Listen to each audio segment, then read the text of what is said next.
এই মুহূর্তে সবথেকে বড় খবর, তিলজলায় 7 বছর শিশুকে যৌন নির্যাতন করে খুন করা ঘটনায় অভিযুক্তকে ফাঁসির সাজা দিল আদালত। আলিপুরে বিশেষ পক্সো আদালতের এই মামলার রায় ঘোষণা করা হয়েছে। 2023 সালে মার্চে তিলজলায় এই ঘটনা ঘটেছিল। শিশুর পরিবার জানিয়েছিল সকালে শিশুটি নিখোঁজ হয়ে যায়।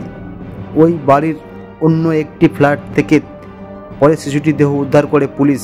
গ্যাস সিলিন্ডারের পাশে বস্তায় শিশুটির দেহ রাখা ছিল। আলিপুর আদালতে 1 বছর পরে এই মামলার শুনানি হয়, কিন্তু 1 বছর ধরে মামলাটি বিচারাধীন অবস্থায় ছিল এবং বৃহস্পতিবার অভিযুক্তকে দোষী সাব্যস্ত করে আদালত বিচারক তাকে মৃত্যুদণ্ড দিয়েছে। এই মুহূর্তে সবথেকে বড় খবর।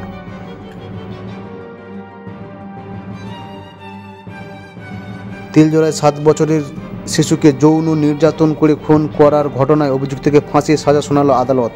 আলিপুরে বিশেষ পক্সো আদালতে এই মামলার রায় ঘোষণা করা হয়েছে। 2023 সালে মার্চ মাসে তিলজলায় এই ঘটনা ঘটেছিল। শিশুর পরিবার জানিয়েছিল সকালে সে একতলায় ময়লা ফেলতে নেমেছিল। তারপর থেকেই শিশুটি নিখোঁজ হয়ে যায়।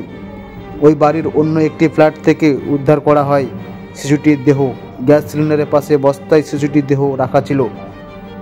আলিপুর আদালতে 1 বছর ধরে মামলাটি বিচারাধীন অবস্থায় ছিল এবং বৃহস্পতিবার অভিযুক্তকে দোষী সাব্যস্ত করেছে আদালত। বিচারক তাকে মৃত্যুদণ্ড দিয়েছে, এমনটি খবর। এই মুহূর্তে সবথেকে বড় খবর। দেখতে থাকুন ধর্মবিন্দু ইউটিউব চ্যানেলে।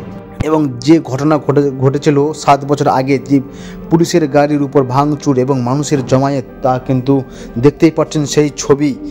কিভাবে মানুষ এই ঘটনাকে ঘিরে তীব্র নিন্দা জানিয়েছিলেন এবং সকল মানুষ কিন্তু রাস্তায় নেমে প্রতিবাদ জানিয়েছে। ট্রেন অবরোধ করেছেন এবং রাস্তাতে বাইক জ্বালিয়ে দেওয়া হয়েছিল এবং রাস্তার মধ্যে পুলিশ পিকেট কীরকমভাবে বসানো হয়েছিল আপনারা দেখতেই পাচ্ছেন। অনেক সংখ্যার মানুষ কিন্তু তারা এই প্রতিবাদ কিন্তু জানিয়েছিলেন, কিন্তু লাগাতার তারা প্রতিবাদ জানিয়েছিল। এই যে আরজি করে ঘটনা কিন্তু এবার লক্ষ্য রয়েছে হাইকোর্টের উপরে। আরজি করে ঘটনায় কী হয় সেই ঘটনায় কিন্তু লক্ষ্য রাখবে।